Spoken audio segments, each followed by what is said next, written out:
Senhoras e senhores, é com muito orgulho e muita alegria e muito prazer que trouxemos para o Brasil mais um Jiu-Jitsu! Yes! E dessa vez, a coletânea de contos favoritos do autor, Calafrios, galera! Que muitos de vocês devem conhecer pelo nome americano, Shiver. É como saiu lá nos Estados Unidos. Aqui, Calafrios! Contos favoritos do autor, que agora é o nosso quinto lançamento do Jiu-Jitsu no Brasil. Já teve Tomie 1, Tomie 2, Frankenstein, A Sala de Aula que Derreteu e agora Calafrios. Sendo que vocês sabem, quem acompanha o Pokémon, quem sabe, que nós já anunciamos outros 2 títulos de Jiu-Jitsu para esse ano. Ainda vem aí Sensor e vem aí o Smashed. Só que o Smashed nós vamos mudar a data, nós vamos falar pra vocês ainda um pouco nesse programa. E vem mais 7 para o ano que vem. Coleção Jiu-Jitsu Editora Pokérankin se formando e ficando lindona de tudo, rapaziada! Nossa, que maravilha! Que honra ser a casa de Jiu-Jitsu no Brasil, gente! Que delícia! O mestre do horror, mano! E, mano, cada um desses contos de Calafrios é uma ideia foda. Como ele pensa nessas coisas. Como ele tem essas ideias, né? De onde sai tudo isso? Bruninho, é muito louco essa edição Calafrios, é um barato, porque nós temos os contos que ele escolheu e nós temos comentários dele acerca desses contos. E, em geral, ele fala justamente isso. De onde que veio a ideia? De onde que eu tirei essa ideia? E às vezes é uma coisa muito, muito simples, muito corriqueira, coisas que em outra mente poderia passar batido. Normalmente passaria batido, né? Umas coisas que você não extrairia uma ideia daquilo. Mas a mente do Jiu-Jitsu consegue extrair e ele explica direitinho isso pra você. É muito legal, cara. Além dos comentários dele sobre os contos, é importante ressaltar que essa edição traz esboços iniciais dessas histórias e comentários, assim, notas que ele fazia quando surgiam essas ideias mesmo, o que funcionaria ali como para desenvolver o roteiro. Então, do caderno, né? Exatamente. Então, para você que é fã de Jiu-Jitsu, Calafrios da editora Pipoca e Nanquim é essencial. É muito legal ver como ele parte dessa ideia, como é que surge a ideia na cabeça dele, como é que ele desenvolve e depois ver o resultado final nessas 10 histórias que são absolutamente espetaculares. Como essa edição é uma edição especialíssima, trazendo essa coletânea de contos escolhidas pelo próprio autor, nós quisemos dar um caráter especial para ela também, é ou não é, Bruninho? Além de esse ser mais um Jiu-Jitsu chegando na editora, ele é o primeiro capa dura, pessoal! Vocês agora aí do outro lado devem estar super confusos, né? Porque, puxa, o Celodrago não vai trazer as coisas em capa cartão com sobrecapa, esse não é o padrão. Tirando lá os mangás do Louvre, né? Rohan no Louvre e Guardiões do Louvre, que foram capa dura porque tinha um formato grande, colorido. Agora mudou, Jiu-Jitsu vai passar a sair em capa dura. O Osamu Tezuka vai vir em capa dura também. Shotari Shinomori, como é que vai ser isso aí? Nós vamos explicar tintim por tintim pra vocês, porque existe um motivo para Calafrios sair em capa dura, que é justamente este ser o volume que reúne os contos favoritos do autor. O nome do volume, inclusive, é Calafrios, Seleção de Contos Favoritos do Autor. É uma seleção que o Jiu-Jitsu fez em cima do seu trabalho. Ele, mais de 30 anos como mangaka, ele foi e lançou uma edição especial no Japão, coletando os principais contos dele e colocando no final os extras sobre a produção. E aí isso saiu no Japão em 2 edições. Nos Estados Unidos, eles lançaram como se fosse mais uma coletânea, inclusive limando conteúdo que era repetido. Ou seja, já tinha, supondo, tá? Saiu Tomie lá fora já tinha saído Tomie, igual saiu aqui na nossa editora. Aqui, um dos contos que ele seleciona é um conto da Tomie, é o conto do pintor. Eles deletaram esse conto, para não ficar repetido. Com isso, os americanos perderam também os extras, porque os comentários do autor não estão na edição da Tomie, só estão na edição Calafrios. Nós não quisemos fazer isso e não vamos fazer. Por quê? Isso aqui é a seleção de contos do autor. Aqui ele conversa como ele criou as histórias. Existe todo um conteúdo a mais que seria um crime a gente jogar fora. Esses contos que estão no nosso Calafrios, hoje no Brasil, exceto pelo da Tomie, são todos inéditos. Porque o brasileiro tá recebendo agora, a partir de 2017 pra cá, né, com o lançamento de Fragmentos do Horror da Darkseid, depois Uzumaki, da Devir e os nossos quadrinhos de Junji Ito. Então tudo que tem aqui, exceto pelo da Tomie, é inédito pra vocês. Mas, assim que nós terminarmos de lançar as outras 3 publicações desse ano, não, as outras 2, perdão, esse ano são 3, tem mais 2, né, Calafrios e mais 2. E as outras 7 da nossa coleção do Junji Ito do ano que vem, aí o cara que tiver tudo isso até lá na frente vai ter em Calafrios vários contos repetidos. E aí nós iríamos eliminar todos eles? Não, de pode. jeito nenhum. De jeito De nenhum. jeito nenhum. Então qual é o diferencial de Calafrios? É justamente ser a seleção de contos favoritos do autor. Você até vai encontrar esses contos futuramente nas edições que ainda sairão no Brasil. Mas aí elas vão estar junto de outras, vai estar compilado com diversos outros trabalhos do Junji Ito. Igual o Tomie. Tomie tá na coleção Tomie, tem todos os contos da Tomie em sequência. Aqui tem o que o Junji Ito considera o favorito dele da Tomie, com os extras de produção. Ao longo da coleção inteira, você vai ter na tua casa tudo em o quê? Capa cartão, com sobrecapa, com marcador de página exclusivo, formando lombada maravilhosa. Quem tem Tomie e Frankenstein em casa sabe que bate a lombada, né? Apesar de não ser a mesma série, a gente faz um projeto gráfico que fica lindo, bate lombada. Sala de aula que derreteu não bateu porque ele criou a sobrecapa contínua, né? Aí mesmo assim a gente conseguiu fazer bater o nomezinho do autor lá em cima. Então quando você tiver essa coleção Junji Ito, já pensou, galera, quando chegar até o ano que vem nós tínhamos lançado todos os outros 7 e mais os 3 esse ano, mais os 4 que já foram.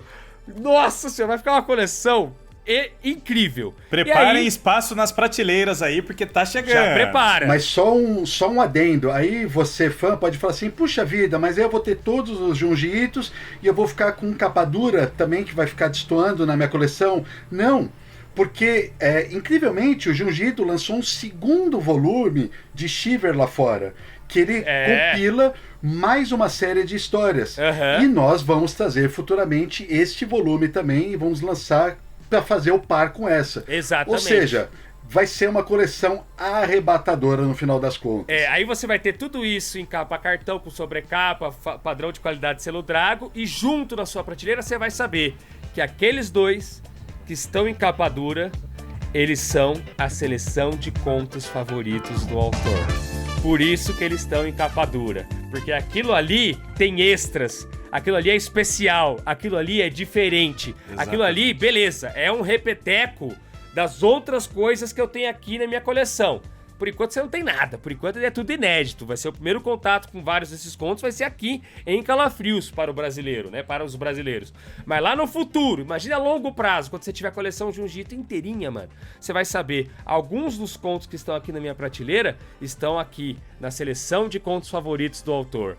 Tudo com anotações dele. E tem conto inédito mesmo. A última história é totalmente inédita que ele fez para esse volume lá fora, né? É importante ressaltar que são todas histórias que funcionam com começo, meio e fim ali. Tudo todas elas fechado. São fechadinhas, sim, bonitinhas. Mesmo a do Tomie é uma história fechadinha, né? Outra coisa que é importante dizer, que a única diferença realmente é a questão da capa, pois segue o mesmo formato do selo Drago. Ele vai ser um pouquitico só mais alto aí na sua estante por conta da capa dura, mas segue o mesmo formato, e essa edição nossa, ela tem 412 páginas, então é daqueles Junjitaço, vai ficar um puta do mangazão mesmo, muito bacana. Vai ter, apesar de ser capa dura, galera, vai ter o marcador de páginas exclusivo também, porque toda edição de Junji Ito vai ter o seu próprio marcador de página. E, pessoal, tudo isso de página, com capa dura e marcador, a seleção de contos do autor sai no Brasil a R$ 89,90! Yes! Que quadrinho desse tamanho sai em 2022 por esse valor? O fã do Pipoca que aproveita as nossas pré-vendas ganha 30% off. E aí sai por quanto? O que já era bom fica ainda melhor, Drago. Custa R$ 69,93 para comprar agora na pré-venda. Olha, nossa, que delícia, que pressão. coisa de pai pra filho, coisa que só a editora Pipoca e Nanquim faz pra você, hein? E olha só, pessoal, a gente realmente pensou nisso como a gente gostaria de ter nas nossas prateleiras. Qual seria a maneira mais legal da gente ter a seleção de contos favoritos do autor na prateleira junto do resto da nossa coleção?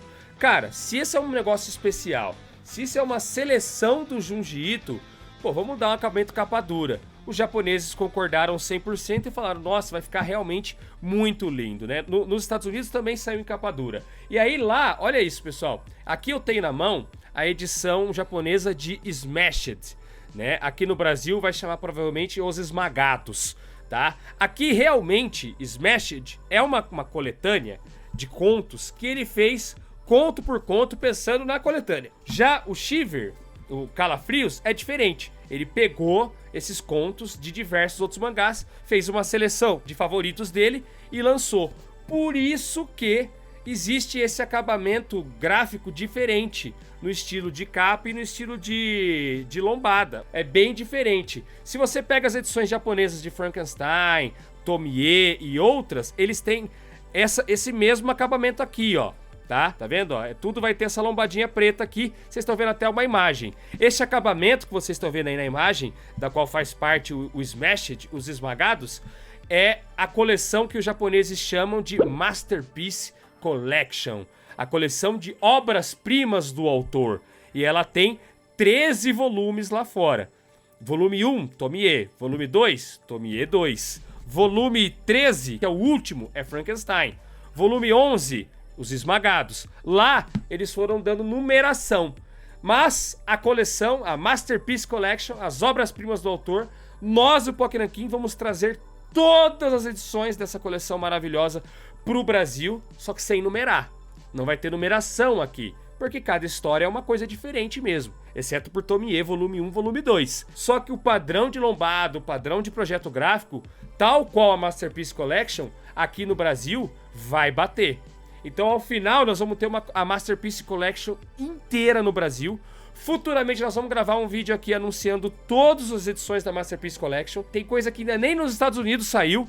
Talvez saia primeiro no Brasil, inclusive. E aí você vai ter todos eles, mais Calafrios. E aí, ano que vem, provavelmente no começo do ano que vem, janeiro, fevereiro, março, primeiro trimestre, nós vamos tentar trazer já o segundo volume da seleção de contos favoritos do autor, né? Provisoriamente a gente chama aqui de Calafrios 2, mas não é. Ele tem outro nome lá fora e nós vamos trazer. E aí, Calafrios, mais essa outra seleção favorita de contos favoritos do autor, vai sair nesse padrãozinho, igual o Japão. O Japão fez um padrãozinho específico para essas duas edições. Aqui no Brasil vai ser a mesma coisa, vai ter um padrãozinho e ambas capa dura.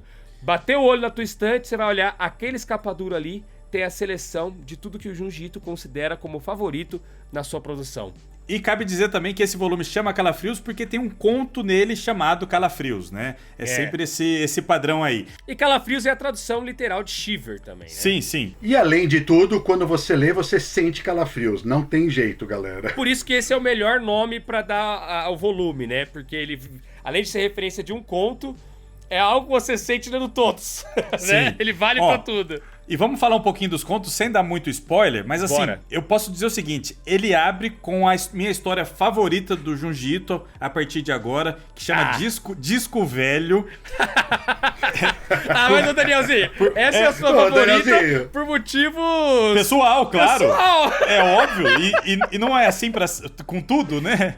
Pessoalmente, verdade. eu achei ela sensacional. Conta a história ali de pessoas que ficam obcecadas por um disco de vinil com uma música completamente maluca. Eu adorei. O Junji Ito, ele é muito fã de música, né? Inclusive, ele tem uma predileção muito forte por Beatles. Na primeira página de abertura, já dá pra ver que ele coloca uma capa dos Beatles lá no fundo e tal. Ele é um apaixonado por música. Aí aqui ele faz essa história sensacional sobre um compacto, assim, demoníaco, um compacto que transtorna quem escuta ali. E ele abre com essa história sensacional, que é minha favorita, e encerra com a história mais nojenta que eu já li de Junji Ito, que é Glicerídeo. Glicerídeo, é verdade. Que história tenebrosa, que doente que é essa história, bicho. Mas calma, vamos na ordem dos contos, né? Vamos na ordem dos contos. É só pra pontuar isso, que ele abre com a minha história favorita já, que é essa predileção pelos discos, e encerra com a mais nojenta que eu já li. Na verdade, ele encerra com o conto inédito, né? De glicerídeo das outras. Ah, sim, verdade, é que o conto inédito faz referência a uma outra história que tem nesse livro também, né? Mas o disco velho é bem bacana, porque embora você tenha citado os Beatles e tá presente, mas ele fala muito sobre a relação dele com o jazz.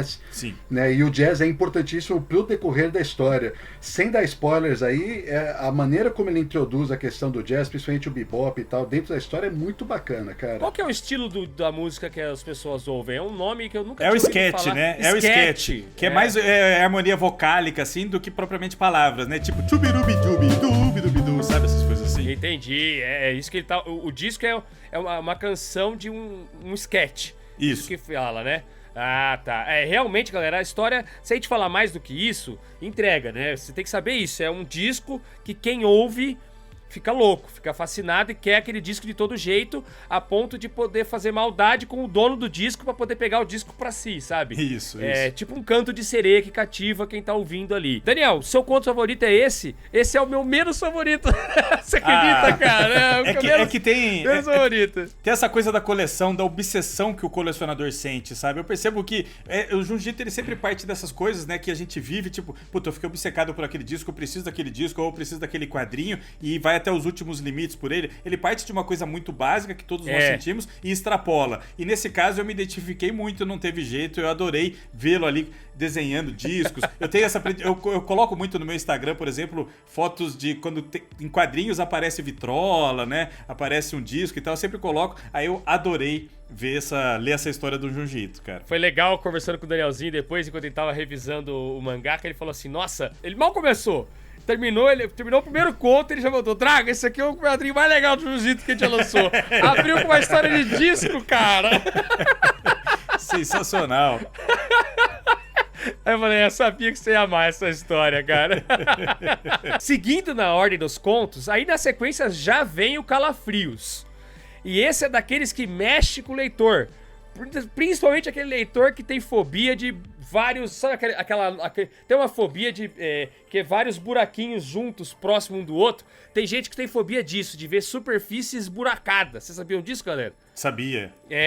Inclusive é realmente uma visão medonha. Você fala, nossa, isso é uma coisa horrível, que coisa horrorosa. E aí a história fala de uma maldição que afeta algumas pessoas e que essa pessoa, quando afetada por uma maldição, fica com o corpo todinho esburacado, respirando por aqueles buraquinhos. E o barulho que passa nos buraquinhos causa calafrios, né? Causa calafrios nas pessoas. Inclusive na própria pessoa que tá sendo afetada pela maldição.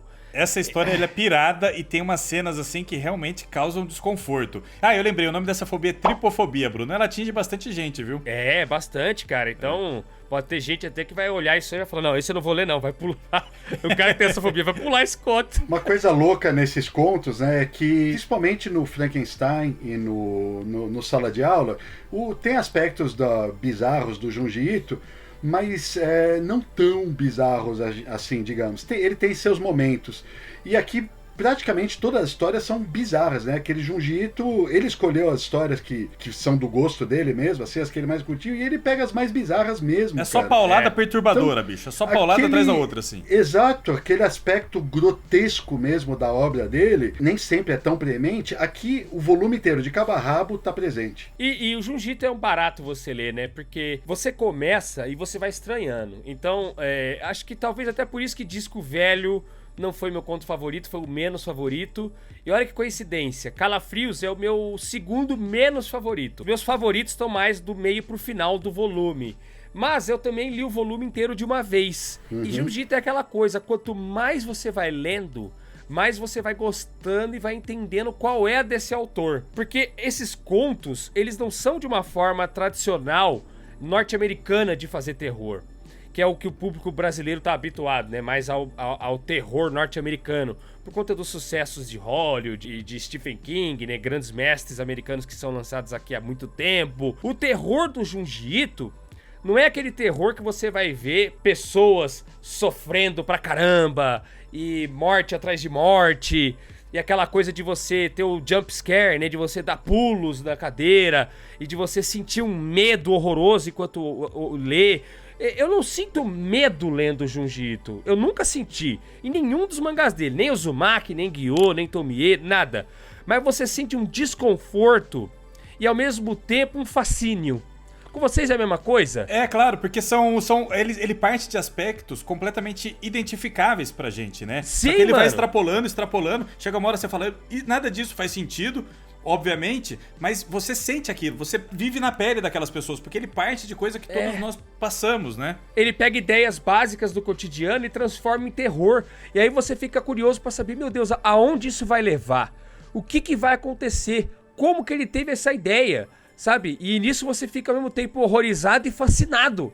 E é aquela coisa, você não pode esperar. Aí, às vezes, você chega no final do conto e tem um final, muitas vezes, que não fecha aquela ideia, né? Fica em aberto. E isso é parte do horror do Junji Ito. Ele não explica as coisas. Por que isso aconteceu? De onde vem essa maldição? No caso do disco, por que o disco causava isso nas pessoas? O americano explica tudo. Claro, generalizando, né? Mas geralmente explica as situações. O Junji Ito não, cara. Ele não te explica. E isso é parte do horror dele. Você fica de cara, tipo, não tem explicação pra tudo. Às vezes acontecem causos sobrenaturais que as pessoas registram com câmeras e tal, e ninguém arruma uma explicação pra aquilo. Junji Ito é isso. Aí você chega... eu arrumo, é mentira. Tá. Os caos sobrenaturais que ninguém explica são mentira. Sim. Mas, ô Bruninho, a questão do desconforto é isso que o Danielzinho falou.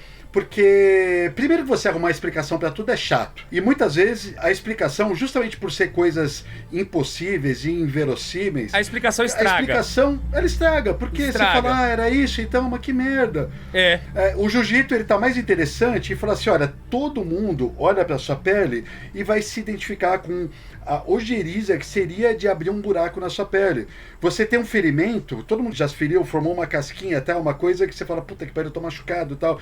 Já imaginou você estar repleto de ferimentos no corpo inteiro? É uma coisa que te passa pela cabeça. Então quando ele faz uma história em cima disso, remete imediatamente a um background que todos nós temos, mesmo não percebendo. Gera uma você não para pra identificação. pensar a respeito daquilo, mas você identifica. Aí gera o desconforto. E é sempre muito interessante, assim, nesse caso que eu citei do nono conto aí, o Glicerídeo, ele parte de um horror que todos nós já passamos, sabe? Uma espinha. Às vezes você tá, nossa, tô com uma espinha na testa, morre de vergonha. Na adolescência a gente vive muito isso, né? Puta vida, na véspera da formatura saiu uma puta espinha nojenta no meu nariz. Todo mundo passa, de alguma forma passa por isso.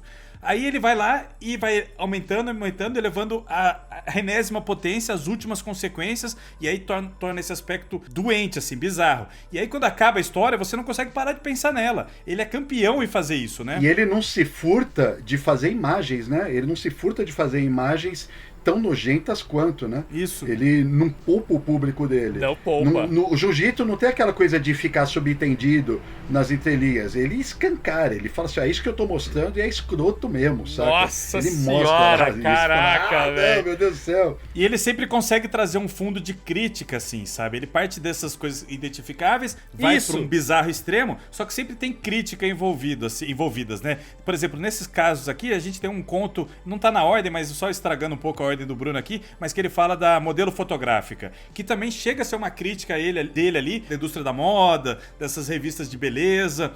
Esse é o meu favorito. Pô, essa história é sensacional. Ele gosta muito de fazer críticas por meio desses aspectos cotidianos.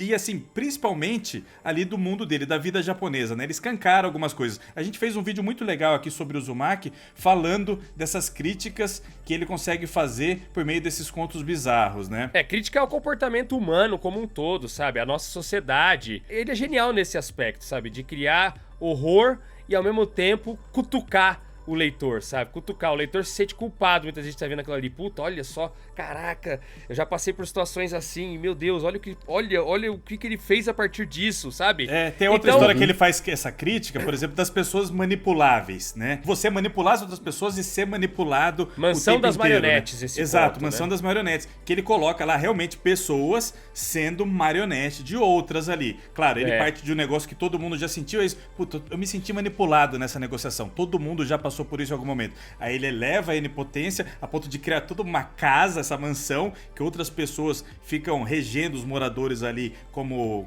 essas marionetes, e te faz pensar o tempo inteiro, né? É a crítica dele a toda essa indústria da manipulação que existe. É formidável. Então, às vezes, o leitor chega esperando que vai ter um final super grandioso, que vai explicar as coisas tudo e tal. E não, Junji Ito nunca tem isso. Chega no final, acaba o conto, você fala, nossa, queria mais. É sempre isso que você sai. De cada conto você sai com gosto de quero mais. Mas a vantagem é que acaba um conto, você tem outro em seguida pra ler e devorar. E outro em seguida, e outro em seguida, e outro em seguida. E nisso você devora o volume inteiro de uma vez só. E quando você devora o volume inteiro, você sai querendo mais. Aí é onde o cara vai pra Tomie, vai pra Frankenstein, vai pras outras coisas. Por isso que a gente tem que trazer tudo do Junji Ito no Brasil. Porque ele é viciante, cara. E digo mais, você vai ter mais de tudo isso nos seus pesadelos. Essa da espinha aí, eu já tive um pesadelo terrível com ela imediatamente depois que eu li. Falei, caralho, foda, cara, que coisa nojenta. E você Daniel, percebe que ele realmente mexeu com a nossa cabeça, assim, Mexeu. sabe? Essa do glicerídeo, vamos deixar pro final, porque ele é um nono conto. Mas eu quero comentar dele também, porque isso também mexeu comigo. O terceiro... Mas a gente tá indo pro terceiro. Terceiro, que é o modelo fotográfico. Justamente o Daniel falou que tava fora da ordem, mas ele tava na ordem. Olha só, eu acertei. É que eu tô com o sumário aqui na minha frente, né? O Daniel e o Ale não. Então, o terceiro é o modelo fotográfica. E, basicamente, galera, nós vemos um rapaz, ele está com mau pressentimento e tal, e aí ele entra não lembro qual tipo de estabelecimento que ele entra, que ele tá lá enquanto espera, ele pega uma revista de moda feminina, começa a folhear, e de repente ele vê uma foto de uma modelo fotográfica horripilante, assustadora, de dar calafrios. Ele fala, nossa, uma modelo desses, fora de qualquer padrão, como pode? Ele não consegue tirar a imagem dessa modelo da cabeça dele. E aí, claro, vai escalando, a modelo vai atormentando ele nas imagens, primeiramente, né, nas lembranças, até a hora que a modelo entra na história e fica frente a frente com ele de fato. E ainda não podemos contar mais, né? Essa história é a sua favorita, então, Alexandre? Foi a que eu mais gostei, Bruninho. Eu achei muito bacana essa história. Essa não... Eu vou já falar que eu mais gostei. Legal que cada um tem um conto favorito aqui, né? Eu acho que com os leitores vai acontecer a mesma coisa. Você que tá assistindo o vídeo aí, cada um de vocês vai ter um conto favorito também. O quarto é o Balões Enforcadores. Puta, história sensacional também, bizarríssima. Essa tá entre minhas favoritas. Eu não sei se é eu tô empatado com 3, assim, de favorito. Essa, Balões Enforcadores, que loucura, velho. Que loucura, gente. Ela é insana, mano. A gente não pode nem contar muito também dela, porque senão entrega da história. Mas a gente começa vendo uma menina que morreu enforcada. Uma menina famosa. Ela era ídolo, né? Inclusive ela tinha vários fãs. Mas ninguém sabe se ela se enforcou, se ela foi enforcada, se ela foi assassinada. Mas depois de um tempo, os fãs dela começam a ver sua cabeça gigantesca flutuando na cidade. Alguns dos fãs dessa menina começam a se matar depois disso também, se enforcar numa floresta que tem por ali. E aí a cabeça dessa menina começa a aparecer flutuando justamente em cima desse local onde teve os outros suicídios ali. E isso vai escalando e essa cabeça gigante que flutua vai virando mais coisa gigante que flutua. E, ai, cara, eu não posso dizer mais. Mas, assim, é uma insanidade, E também é o Junji Ito fazendo uma crítica ferrenha também à sociedade japonesa, que é campeã de suicídios, né, cara? Exatamente. Lá acontece muito, eles têm até uma floresta de suicídios, né? E aí ele fala da influência dos famosos, ele fala da mídia. A mídia decide taxar que foi suicídio mesmo, né? Aí depois de toda essa coisa do sensacionalismo criado por conta desse balão aí, dessa cabeça gigante voando. Então tem vários aspectos, muita coisa que ele consegue dizer numa história relativamente curta, né? Pois é, cara. Os jovens seguindo o seu ídolo, inclusive na morte. É impressionante o quanto o Junji Ito consegue falar em apenas 30 páginas. Na sequência, nós temos justamente o Mansão dos Marionetes, que a gente já citou aqui também, né? Começa o conto vendo uma família de titereiros. É esse o nome, galera? Exatamente. Titereiros. São pessoas que controlam marionetes, né? Eles são uma família itinerante. É um pai e 3 filhos. O filho mais velho, em determinado momento, decide abandonar o pai e fica apenas os outros 2 irmãos. E depois nós vamos ver que esse moleque levou a sua profissão de titereiro à enésima potência, como o Daniel tá falando o tempo todo aqui, né? O que ele faz? Eu não vou dizer, você vai ter que ler o conto. Mas acho que dá pra dizer que ele se transforma numa marionete, né? Colocando titereiros no teto para controlar ele dentro de sua própria casa. Olha essa ideia, bicho. Mano, olha essa ideia. Por isso que é tão gostoso acabar o conto e ter um textinho do Junji Ito ali, sabe? Entender da onde nasceu esse conceito. Isso é um barato, cara. Isso é um barato. E eu reitero, é fundamental para fã do Junji Ito. Esses textos aí, a leitura somada aos textos e os conceitos iniciais, bicho, é um mergulho na mente desse cara. Vários conceitos iniciais, eles se modificam, né? Com frequência ele tinha uma ideia inicial, a essência tá mantida, mas você vê que o conto é uma coisa que acabou sendo diferente de como ele tinha pensado. É legal ler esse caderno de notas também. Porque os extras sempre são uma página com ele descrevendo de onde veio a ideia, de onde nasceu, e na sequência uma página com um caderno de esboços originais dele da época, só fotografado. E a gente traduz numa página do lado, né? E aí é aí que a gente vê os conceitos originais e como eles se modificaram, né? Essa ideia, galera, só pra vocês terem uma noção do que nós estamos falando, essa ideia do conto dos titereiros aí, a ideia veio, galera, porque ele tinha a prancha de desenho dele, e como a folha é comprida, ele tinha dificuldade do ponto de onde ele desenha acessar o topo da folha.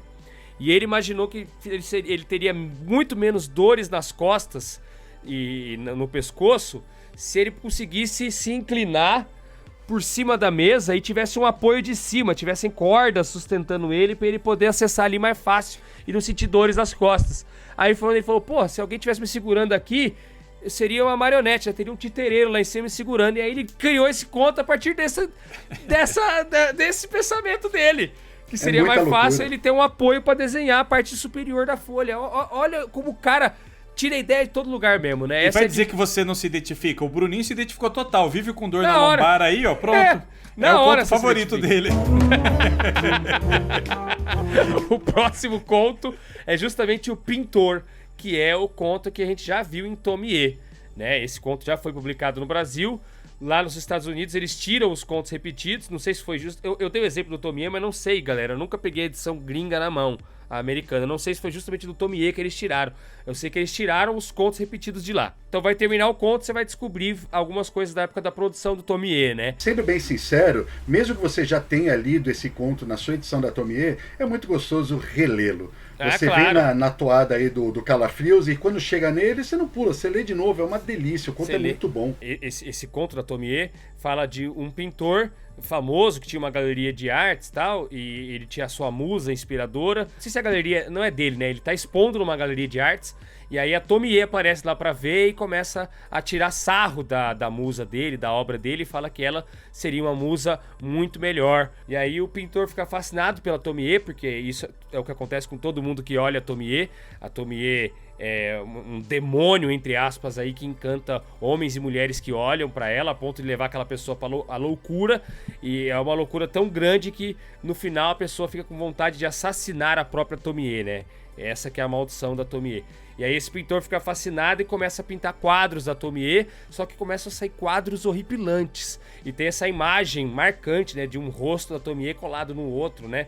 E essa é uma imagem marcante realmente da personagem, que estampa vários produtos no Japão. Até mesmo algumas cosplayers brincaram de fazer essa imagem do rosto dela repetido do lado e tal. E esse pintor vai ficando maluco, cada vez mais obcecado pela Tomie. E aí entra outro artista, né, um escultor na jogada também. Não vamos falar mais, né? Esse vocês já conhecem bastante. É legal que ele chega no final e nos extras ele fala, né, que da época em que ele fazia Tomie, né, que vira e mexe ele serializava a Tomie. Tomie saiu serializado por muito tempo, né? É o primeiro trabalho dele e ele fez por muitos anos Tomie. Então, entre uma história e outra, ele ia lá e serializava uma história da Tomie. E aí ele fala nesses extras em que momento da serialização de Tomie entrou a produção desse conto aí. É bem legal. Depois disso vem o que eu tenho como, dentre os meus 3 favoritos lá, esse talvez seja o meu favorito, que é Um Longo Sonho. Muito foda essa história. O conceito desse conto, pra mim, explodiu minha cabeça. Eu falei, que ideia genial. De repente, um moleque aparece num hospital pedindo pra ser internado porque ele tem um problema na hora de dormir. Os sonhos dele duram muito tempo. Quando ele sonha, literalmente, pra ele passa, por exemplo, se no sonho dele tem 2 dias, o sonho dele vai durar 48 horas. Mas é aquela coisa, pra quem tá vendo ele dormir, não passa tudo isso.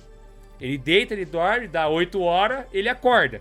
No que ele acorda, pra ele passou, é como se tivesse passado 48 horas. Ele viveu todos os segundos dessas 48 horas no sonho, né? Então começa a rolar um descompasso entre o que ele vive no sonho e a realidade. Aí ele vai procurar ajuda médica e os caras falam, não, todo mundo sabe, a ciência explica isso. Os sonhos, eles acontecem em poucos segundos na sua cabeça. A gente consegue medir isso. Fica pra tranquilo. Você parece que passou esse tempo todo, mas não passou não, fica tranquilo. Não passou, fica tranquilo. Tá passando os segundos convencionais, é uma noite de sono normal. Só que não, ele dorme mais uma noite, e aí o que era 48 horas acaba virando 5 dias.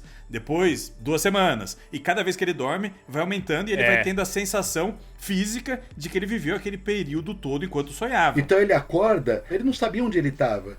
Ele fala assim, peraí, eu acho que eu lembro de você, tipo, olhando pro médico, ele não reconhece direito.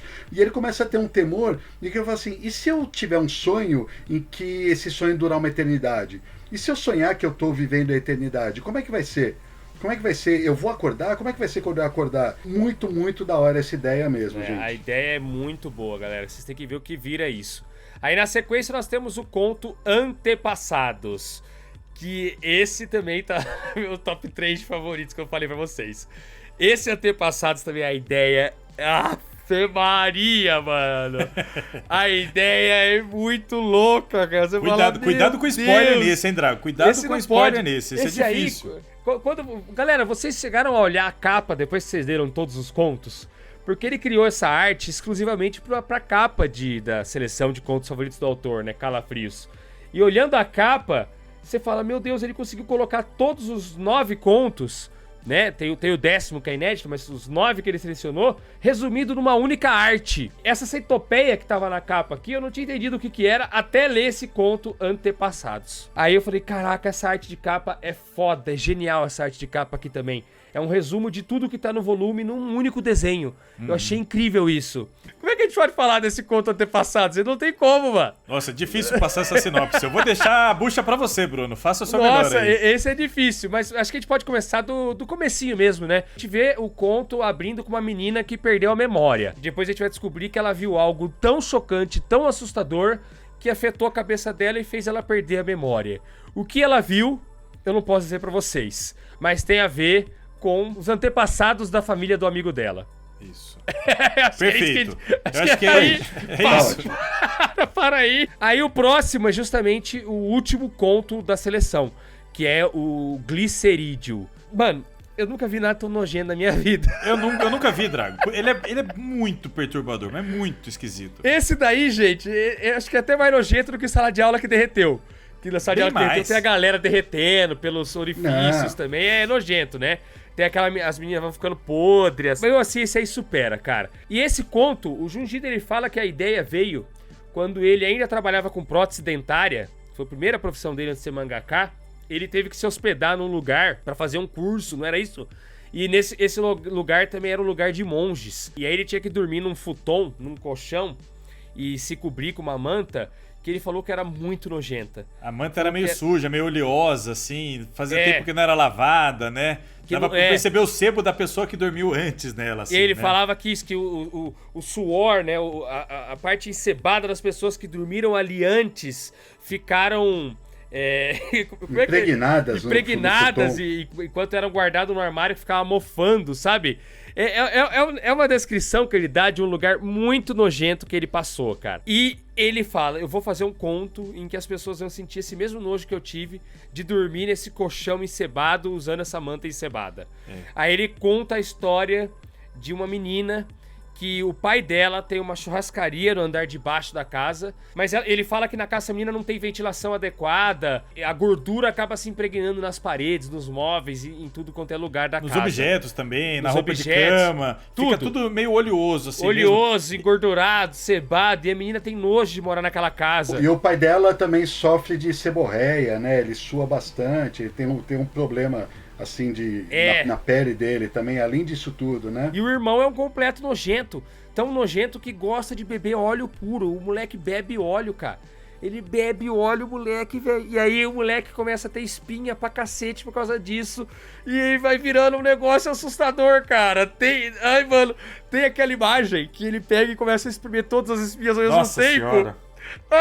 Gente, foi com essa imagem que eu tive pesadelo, Drago. Foi com essa imagem. Meu Deus do céu, cara. E fecha com um conto inédito, né? Que remete a modelo fotográfica. Aquele conto que eu tinha gostado bastante. Traz de volta aquela personagem. Modelo fotográfica, o enquadramento amaldiçoado. Esse é pequenininho, o menor conto de todos. Ele realmente só faz pra ser exclusivo. Pra ter uma coisa exclusiva da coleção. E brinca de novo com a modelo fotográfica do conto anterior, lá do terceiro. Que é uma personagem tão legal, mas tão legal. Eu gostei tanto dessa personagem. Ele poderia fazer vários com ela, que nem é com Tomie.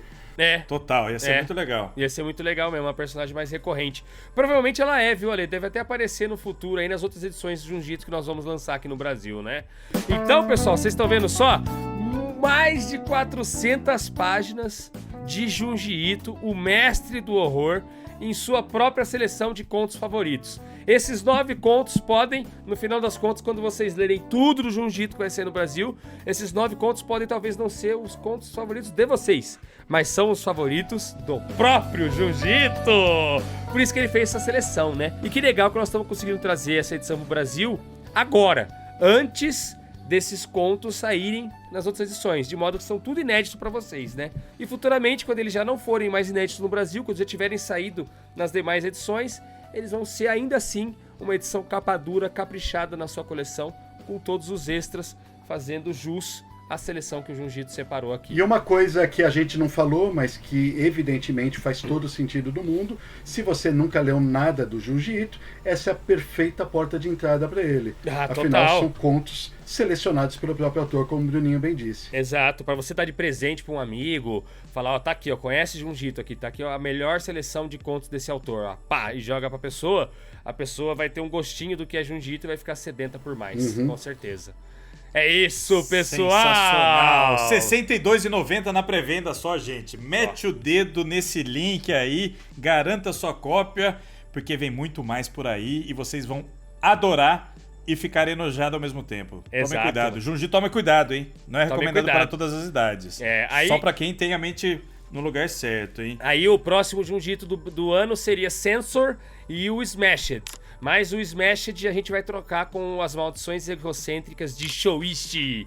Foi até anunciado o anime da Netflix que vai ter o Shouichi. Nós vamos trocar porque a gente descobriu que existe um conto do Shouichi em Smashed, em Os Esmagados. E aí, conversando com a tradutora falou, poxa, esse conto do Shouichi que tem Os Esmagados vai ser muito mais legal pro leitor se antes ele tiver lido o volume completo do Shouichi. Então nós vamos inverter, Os Esmagados fica para 2023 e esse ano ainda vem aí Censor e Maldições Egocêntricas de Shouichi. Beleza, pessoal? É isso!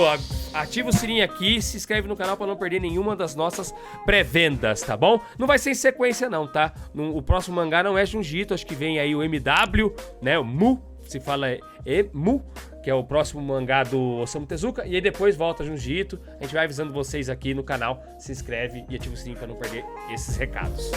Tamo junto, valeu galera! Tchau! Beijo!